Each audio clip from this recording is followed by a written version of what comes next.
Mitigating pollution with the Data Hive.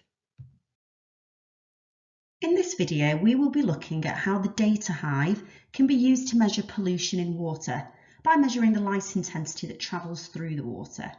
For this experiment, you will need your Data Hive and a light source, along with a 2-litre recycled plastic bottle, small square of mesh or muslin, a rubber band, stirring utensils, and then you will need filter materials such as filter paper, coffee paper, measuring cups, large jugs for making the polluted water mixture, and then the polluted water will be made by mixing up the different pollutants.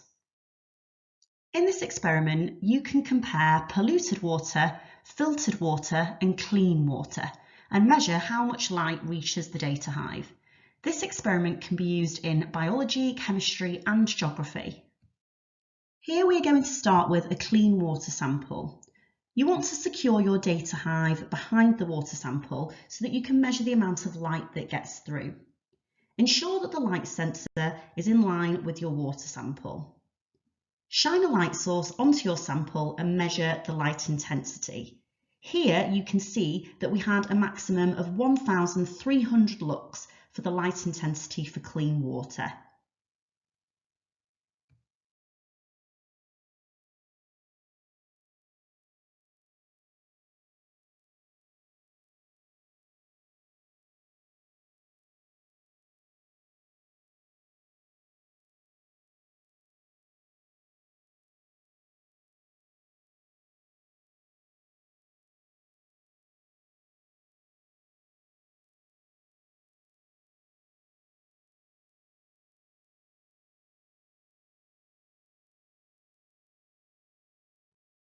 Now you want to repeat the experiment using polluted water and measure the light intensity.